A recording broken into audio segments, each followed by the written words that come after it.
Bonsoir à tous, bienvenue dans la grande team, le rendez-vous des champions. Oui, que des cracks du ballon rond autour de la table pour vous permettre de décortiquer toute l'actualité footballistique et ce pendant 90 minutes. Alors 90 minutes de bonheur, de détente, de convivialité avec la plus super, la plus top des équipes. Eh oui, bonsoir Roger Stéphane. Bonsoir Tia. Vous allez bien? Ça va. D'accord, salut mon Jojo. Salut Tia, ça va? Ça va super, merci. Yellow. Salut Tia. Eh ben voilà. Allez, vous connaissez tout le monde. Oui, alors on va commencer comme à notre habitude, en vous rappelant ces gestes barrières, des gestes qui vous permettront de vous sauver la vie, mais pas que, de sauver la vie aussi des gens autour de vous. Il s'agit tout simplement de se couvrir le nez et la bouche avec un mouchoir pour éternuer ou pour tousser. Il faut se laver les mains régulièrement avec de l'eau et du savon, éviter tout contact étroit avec une personne souffrant de fièvre, de toux ou de rhume. Si vous avez de la fièvre, si vous toussez ou si vous avez des difficultés respiratoires, n'hésitez surtout pas. Courez, rendez-vous immédiatement dans le centre de santé le plus proche de chez vous. Et puis, pour plus d'informations, eh bien, vous pouvez appeler le 119. Et oui, un international burkinabé passé par de nombreux clubs en Europe et en Afrique. Eh bien, vous savez, c'est à la SEC Mimosa qu'il s'est fait remarquer par les Ivoiriens. Aujourd'hui, il évolue dans le club de l'AS Vita en République démocratique du Congo. La grande team est heureuse de recevoir sur son plateau celui qu'on appelle Simba, oui, plus connu sous le nom d'Ahmed Touré.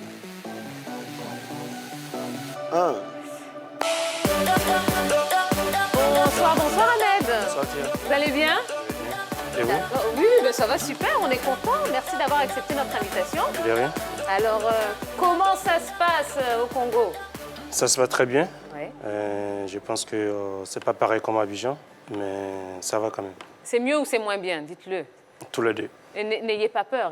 Non, j'ai pas peur, j'ai pas peur. Ah, on parle lingala, non? Oui, on parle Bien lingala. sûr. Mbote, ma chérie. Mbote Nayo. Mbote. Ah, ouais, il connaît. C'est pas beauté, ma chérie. Ah oui, Mbote, ma chérie, c'est ça, non? Mbote ma chérie, peut-être toi t'es amoureux, moi je suis pas amoureux.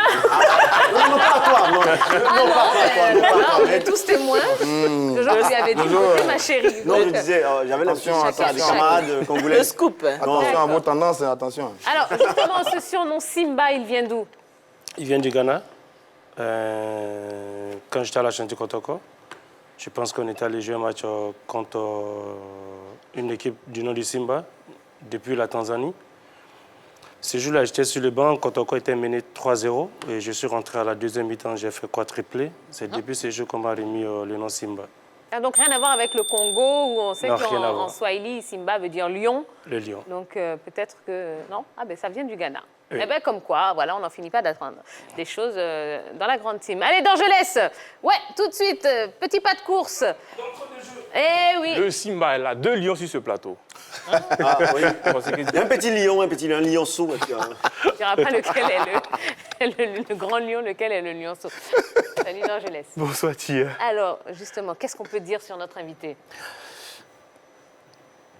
Un lion fait toujours quelque chose de bien dans la savane. Eh bien, le parcours d'Ahmed Touré, il a commencé d'abord par le centre de formation de Chao Mao à Bouaké 2002-2004, sélection nationale du Burkina Faso 2005, Ashanti Kotoko au Ghana 2005-2008, le club Faxien de Tunisie 2008, Lokeren en Belgique, Ashanti Kotoko encore de 2011 à 2012, en Égypte avec la formation de El Gouna, 2 saisons blanches à cause de graves blessures. Nejmeh au Liban 2015-2016, Bechem United, c'est du côté du Ghana bien sûr, et puis l'ASEC Mimosa 2017-2019, AS Vita Club en République démocratique du Congo en 2019. Le palmarès de notre invité. Meilleur buteur et meilleur joueur du Ghana au niveau de la Première Ligue pendant 4 saisons. La saison 2005-2006, il marque à 24 buts, 19 buts pour la saison 2006-2007, 2007-2008, 26 buts, 2011-2012, 21 buts. Il claque des buts. Meilleur buteur du championnat de Côte d'Ivoire, bien sûr, avec l'ASEC Mimosa, saison 2018-2019, avec 12 buts. Le Lion Simba. Merci, à tout à l'heure, Dorgelès. Super parcours, super palmarès. On va s'arrêter sur ces 3 saisons passées en Belgique. Vous êtes là-bas, comment ça s'est passé déjà? Et puis, pourquoi avoir fait le choix de revenir jouer en Afrique? Ça a été difficile. C'est une première saison qui a été très difficile pour moi. Ensuite, une deuxième saison. Et la 3e saison, je pense qu'il y a un entraîneur qui est venu, il a dit qu'il n'aimait pas les Noirs. Donc, du coup, moi, je ne voulais pas rester en Belgique. C'est quel entraîneur? Georges Lekens, il était l'entraîneur de l'équipe nationale de la Belgique. Ok. Il a dit ouvertement qu'il n'aime pas les Noirs. Du coup, j'en faisais partie. Ouais. Nous étions maximum 8 avec Barry Kopa, mais lui, il est resté. Les joueurs des champs, tous sont partis. Alors, il n'aime pas les Noirs, c'est un fait, mais est-ce que ça s'est ressenti sur le terrain? Il vous a écarté ou c'était juste une incompatibilité, je dirais, de... L'entraîneur n'est pas obligé de vous dire allez-y, mais par ses faits et gestes, vous pouvez savoir. Donc, du coup, le Coréen, c'était une équipe qui était basée sur les Africains. Oui. L'équipe, quand on joue comme ça, les 11 entrants, presque il y a 7-8 Africains. Et depuis il est venu, il a mis tout ça de côté. Oui. Et moi, je ne pouvais pas rester en Belgique comme ça. J'ai dit non, je rentre, je vais bosser dur et repartir. Mais vous auriez pu rester en Europe, chercher un autre club. Pourtant, vous faites le choix de revenir en Afrique. Pourquoi? Pour montrer aux autres que pas forcément l'Europe pour s'en sortir. Pas forcément l'Europe. Là, aujourd'hui, je suis en Afrique. Je suis connu de partout. Je joue aujourd'hui en Afrique. Je suis content. Mais ça dépend de la gestion du joueur. C'est clair. D'accord. Aucun regret, alors? Non, je ne regrette pas. Ok, très bien. Eh bien, vous avez vu, hein, Ahmed Touré est avec nous sur le plateau de la Grande Team. Si vous avez des questions à lui poser, vous n'hésitez pas. Vous savez exactement où ça se trouve maintenant. Hein. J'ai envie de dire, plus besoin de vous le dire, mais si, quand même, parce qu'on a des téléspectateurs nouveaux tous les soirs. Donc, ça se passe sur la page Facebook de la 3. Vous n'hésitez pas non plus à commenter les différentes questions qu'on vous propose tout au long de l'émission. Allez, première rubrique, eh bien, c'est l'actu.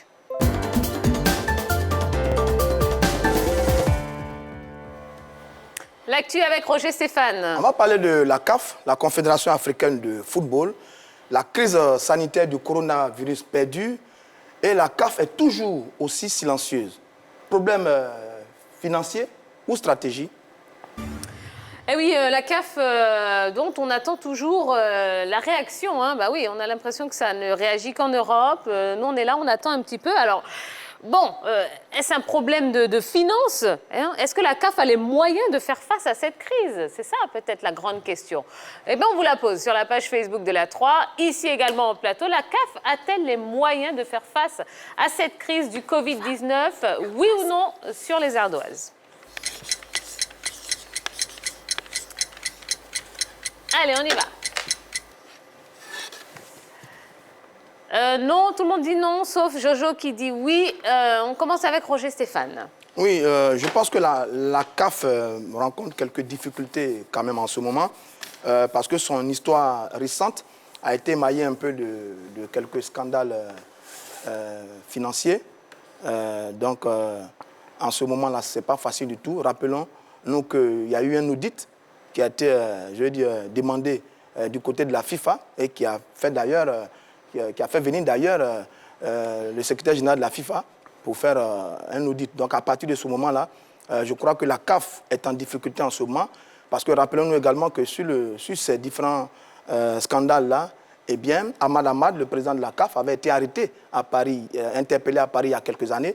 La CAF est quelque peu en difficulté en ce moment. Et c'était l'année dernière qu'il a été interpellé. Ahmed, vous êtes d'accord pour dire que la CAF n'a pas les moyens? Mais c'est clair, parce que c'est difficile. Si aujourd'hui le football ne se vit pas, je pense que pour payer les jeux, ça serait un problème. Les sponsors, les compagnies, tout et tout. Donc si aujourd'hui on décide de jouer les stades vides, pour moi, je pense que c'est zéro. C'est mieux d'avoir du monde, le public, les sponsors et autres, pour pouvoir payer les joueurs. Nous, par exemple, on a reçu la moitié de nos salaires. C'est difficile, donc on fait avec. Pour moi, c'est non et non. D'accord. C'est clair. Yellow, est-ce que vous avez l'impression que finalement la CAF gère bien la situation? J'ai plutôt l'impression que la CAF gère mal la situation parce que par rapport aux autres confédérations, la CAF ne communique pas véritablement sur les mesures à prendre, sur les solutions à proposer pour pouvoir aider les différentes fédérations, pour pouvoir aider les différents clubs. On se retrouve face à une CAF qui est quasiment absente des débats. On ne la voit pas sur l'échiquier continental dire je propose cela pour telle fédération ou pour tel club. La CAF est carrément absente par rapport à l'UEFA qui propose des solutions, l'UEFA qui apporte son soutien aux différentes fédérations. Pour moi, la CAF est quasiment absente. Voilà. C'est tout à fait juste parce qu'on l'a tous vu, hein, la FIFA a communiqué pour faire une promesse aux différentes fédérations, également pour l'UEFA qui est venu en aide donc, aux différentes fédérations européennes. Mais jusqu'à présent, aucun mot de la part de la Confédération africaine de football. Elle ne communique pas beaucoup. Pourquoi? On n'en sait rien. Mais la vérité, la difficulté qu'on a avec cette confédération, quand nous disons qu'elle n'a pas les moyens de communiquer, pardon, de bien gérer en ce moment la situation, c'est qu'on ne connaît pas sa manne financière aussi. Parce que toutes les autres organisations, on connaît un peu leur budget. Ce qui n'est pas le cas pour la Confédération africaine de football. On ne sait pas combien elle gagne sur les sponsors, sur les annonceurs, etc., etc. Donc c'est difficile pour nous de savoir à la vérité quelle est son ardoise financière pour faire face à la situation actuelle. Là, hier, nous parlions du budget de l'UEFA, qui était de 3 000 milliards de francs CFA. C'est connu, mais le budget de la CAF n'est pas connu. Donc, il y a cette opacité-là aussi qui fait que par moment, on est un peu embêté. On ne sait pas trop comment jouer avec cette confédération. Et ça nous fait dire qu'elle est en difficulté et elle a du mal à gérer en ce moment la situation. Alors, est-ce qu'on doit s'inquiéter aujourd'hui pour le football africain en général? Oui, franchement, on doit s'inquiéter. On doit beaucoup s'inquiéter. Si aujourd'hui en Europe, les Européens pleurent, et nous les Africains, qu'est-ce qu'on va faire? On va dire quoi? Aujourd'hui, nous, ça va quand même. On reçoit la moitié de notre salaire parce que c'est un grand club. Mais par contre, il y a d'autres ici aujourd'hui qui n'ont pas reçu même le tiers de leur salaire. Comment ils vont faire pour vivre? Ils ont une famille, ils ont des charges. Si eux aujourd'hui n'ont pas le salaire, c'est difficile. Alors, nous, on a la moitié, mais... Justement, à l'AS Vita, comment ça s'est passé? Ils sont venus, ils vous ont parlé et vous avez pris cette décision d'un commun accord? Ils ne nous ont pas parlé. Vu la situation, c'est pas tout. Hein. Moi, je suis rentré parce qu'ils m'ont dit de rentrer. C'était bien avant qu'on ferme les aéroports. Oui. Parce qu'on ne sait pas quand ça allait se terminer. Donc, j'étais là la semaine dernière, j'ai reçu la moitié de mon salaire. Je n'ai pas cherché à savoir. Vu que je sais que partout c'est comme ça, de l'Europe jusqu'en Afrique. Mais en Afrique, quand même, c'est difficile. Nous, on a reçu la moitié et ceux qui n'ont pas reçu les salaires, ça sera difficile. C'est ça. Ouais. Une réaction sur la page Facebook. Il y a Billet qui dit, oui, la CAF a les moyens, même si elle a donné 100 000 francs CFA, elle aura contribué. Vous êtes d'accord avec ça? Oui, c'est-à-dire que l'autre élément aussi, c'est que on dit que la plus belle femme ne peut donner que ce qu'elle a. Donc la CAF peut contribuer à sa façon, à aider les clubs et les fédérations, parce qu'on ne va pas se dire qu'il n'y a pas d'argent et puis on va rester là. Il y a quand même une cagnotte, il y a quand même un fonds. Il y a une dernière CAN en 2019 qui a rapporté un peu d'argent. Il y a eu beaucoup de compétitions. C'est vrai qu'aujourd'hui elle est en difficulté, comme l'ensemble d'ailleurs des différentes organisations au niveau du football, mais elle peut faire ce qu'elle peut. Et le geste sera appréciable. Mais sur le danger par rapport au football africain, oui, en l'état actuel, si la crise continue, des clubs vont fermer. Mais par contre, sur le reste, je pense qu'on a notre vivier naturel. Nos joueurs sont toujours aussi bons. Ils se vendent bien à l'extérieur. Ils sont au top niveau. Ils n'ont rien à envier aux grands joueurs mondiaux. Je pense à Salah, à Mané, qui jouent dans la même cour, dans la même classe que Ronaldo et Messi. Donc sur ça, on peut ne pas s'inquiéter. Mais par contre, si on ne fait rien par rapport à l'évolution du football, si on ne fait rien par rapport à la modernité du football, si on ne fait rien par rapport à la professionnalisation du football, aussi bien au niveau de la CAF que de nos différentes confédérations, à partir de ce moment-là, on doit s'inquiéter pour notre football. Et on a un peu peur en ce moment parce que le football va très très vite. Vous voulez dire les différentes fédérations? Absolument, la CAF et les différentes fédérations. D'accord, très bien. Ahmed, allez, on revient un petit peu à vous, à votre parcours, votre carrière. Vous avez survolé, disons-le comme ça, le championnat ghanéen pendant 4 ans. Vous pouvez nous raconter un petit peu cette expérience au Ghana? Alors déjà, comment vous vous retrouvez là-bas? C'est une aventure tentée. Je me suis levé comme ça, du coup, j'ai dit, bon, je vais au Ghana. Oui. Je ne parlais pas anglais, je ne parlais pas chanter ni rien. J'étais comme un oiseau perdu. Vous êtes parti en car ou bien en avion? Ben oui, je suis parti en car. Ah ouais. Je suis parti en car. Il y a mon cousin qui allait en car. Même si avec camion, j'allais partir avec. Une belle expérience, hein? Ouais. Mais Ahmed, quand on a été meilleur buteur du championnat de Côte d'Ivoire, quand on a été meilleur buteur du championnat du Ghana, c'est qu'on est un sacré joueur quand même. Parce que c'est une grosse performance. Oui, je Alors sais. comment un joueur pareil n'arrive pas à exploser en Europe et puis revient de l'Ukraine parce qu'il y a un entraîneur qui dit qu'il n'aime pas les Mais Noirs? tout le monde n'a pas la même chance, au fait.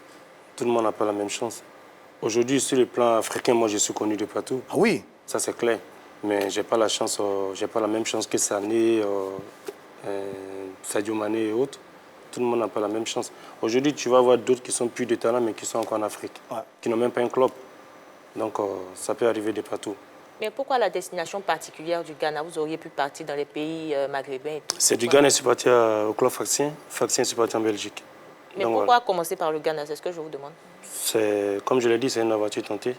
Je me suis levé et dit, bon, c'est le Ghana que j'ai Par choisi. hasard, le Ghana. Oui, par hasard. C'était dans ma tête déjà, donc Vous pourquoi n'avez pas. pas une fille là-bas au Ghana qui vous plaisait? Ah bon, apparemment, oui, mais... Excusez-moi, je vais vous poser une question, parce que quand je vous entends un petit peu... Vous avez un agent Oui, j'ai un agent. Au début, j'avais pas. Au début, j'avais pas. Parce Mais que c'est après. partir comme ça au Ghana à l'aventure, aucun contact avec, d'agent à agent, vous étiez seul à cette période? Non, j'étais seul, mais Un peu j'avais de mal, seulement quelqu'un que je connaissais là-bas. Ok, C'est à travers lui que je me suis rendu au Ghana. d'accord. Oui. Maintenant, pour rebondir un petit peu sur la question de Roger Stéphane, vous êtes en Europe, avec tout le parcours qu'on vous sait, qu'on vous connaît. En Europe, ça ne marche pas. Moi, je trouve ça quand même un petit peu impensable que l'agent ne puisse pas vous placer dans un autre club européen. Mais vous savez, au moment où je suis arrivé à l'Ukraine, je n'avais pas un agent. C'est après. D'accord. Je n'avais pas un agent quand je suis arrivé à l'Ukraine. Mais est-ce que de façon globale, on n'est pas tenté de dire que Ahmed n'a pas fait de bons choix? Est-ce qu'on n'est pas tenté de dire ça? Quand on vous écoute, on a le sentiment que vous n'avez pas fait de bons choix. Dans Oui, les au clubs début, je dans lesquels- n'ai pas fait de bons choix. Ah ben voilà. C'est clair. Même aujourd'hui, si je suis là, je peux donner conseil aux jeunes. Je n'ai pas fait de bons choix. Ouais. Et ça arrive aussi. Hein. On ne peut plus rattraper ce qui est passé. Donc, Mais voilà. si vous aviez l'occasion de choisir un point dans votre parcours, un point dans votre carrière pour changer un petit peu la donne, ce serait lequel? C'est-à-dire, vous auriez fait un choix différent à quel moment de votre carrière? Je devais quitter Ashanti Kotoko pour la Bundesliga. Ah voilà. Et vous êtes parti en Belgique? Et non, après, il y a eu des problèmes d'argent. Il y a un agent qui était au milieu. C'est devenu des histoires, tout. Et là, je suis resté. Donc, j'ai parti à FC Cologne directement. Parce que l'entraîneur qui était là-bas, il avait fait venir un Allemand à la Chantier Kotoko. Ouais. Et quand j'ai terminé mes buts automatiquement, c'est là-bas que je vais signer. Donc, voilà. D'accord. Mais comme quoi, une carrière, On comprend mieux. ça tient à pas grand-chose, un choix, finalement. Ouais. Allez, si vous avez des questions à poser à Ahmed Touré, n'hésitez pas. La page Facebook de la 3 est la vôtre, elle vous appartient. Donc, exprimez-vous.